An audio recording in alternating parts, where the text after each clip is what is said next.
Welcome to On the Edge with J.P. Devine from Central Maine Sunday.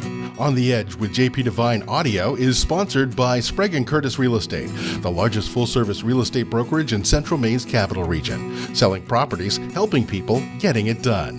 Visit their website at spragueandcurtis.com. Now here's J.P. Devine. Is there a doctor in the house? Tuesday, 8/28, 8 p.m. I had just sampled an inferior Pinot, dumped it out, and was washing the glass to prepare for a better vintage. Then, holding it by the dainty stem, I shook the excess water off. Bam!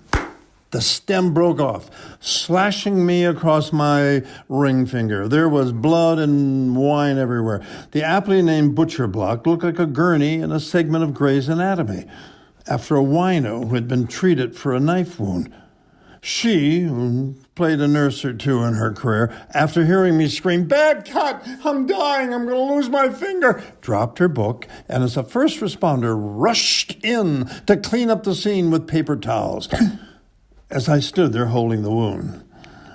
The following is a true wino thinking. As I stood there with half a roll of paper towels wrapped around my gushing wound, I stared at the pool of wine on the floor with a tear in my eye. Any chance of sopping some of that up? "Are you crazy?" she asked. She seems that whenever I do something, she asks that. "It's a $15 bottle." Reluctantly, she examined the wound. Her expression was not comforting. "Will I lose my finger?" "That's the 0 and 9 finger. I use that finger a lot." The wound appeared to be wide and deep. With my left hand, I poured a bit of the better wine into a stouter glass. She, holding a basket full of bloody paper towels, asked, "What are you doing?" I feel queasy," I whimpered. "You're losing blood? And you're still drinking?" "I feel queasy." 8:48, emergency care, Thayer Hospital. Brittany, a young attendant who was a former student of my wife's — she has former students scattered all over Central Maine, which usually gets me special attention — escorted me into a room. After a short wait, a man with an excellent haircut, white coat, and nice manners arrived, examined the gash, and after numbing a finger, secured the cut, now officially called a laceration, with 3 stitches, and assured me I would not lose the 0 and 9 finger. "Will I be able to finish my dinner wine?" "Not in the same glass," he replied dryly. Upon departure, I thanked her former student, Brittany, and thanked the doctor for me. "Oh, he's not a doctor. That's Michael. He's a PA." "PA?" I thought, my God, I had been treated by a professional accountant. 4 days later, the laceration didn't look healthy. Drawing on my experience as handsome young doctor on television, I suspected an infection. I immediately went down to Express Care on Main Street in Waterville to have it checked out. I was ushered into a pleasant, soft blue walled room by an NR.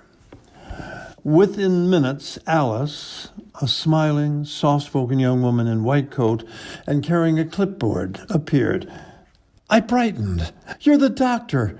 "No, I'm not a doctor. I'm a PA, a physician's assistant."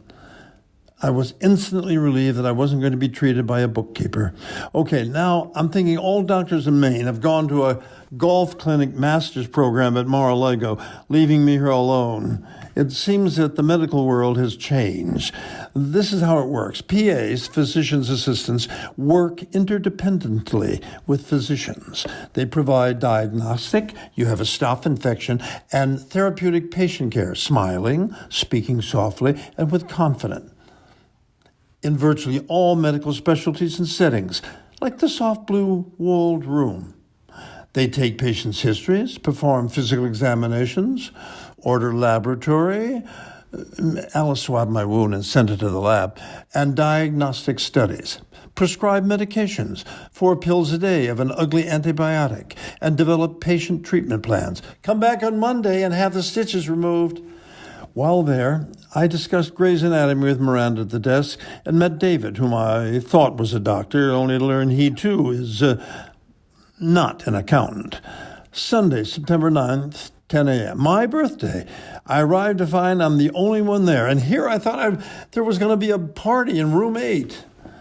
A pleasant M.A., medical assistant, Cassie, took out the sutures effortlessly and with P.A., Michael, instructed me on how to care for my wound.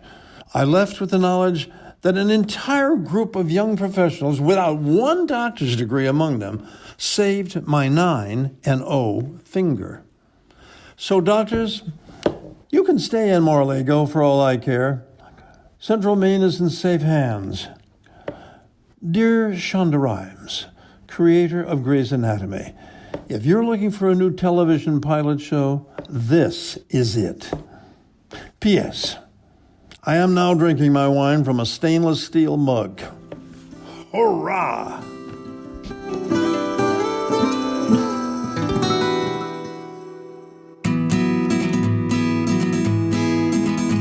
Thanks for listening to On the Edge with J.P. Devine from Central Maine Sunday.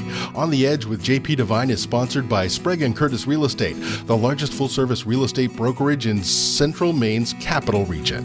Selling properties, helping people, getting it done. Visit their website at spragueandcurtis.com. Make sure you pick up Central Maine Sunday this week wherever newspapers are sold, and visit our website at centralmaine.com.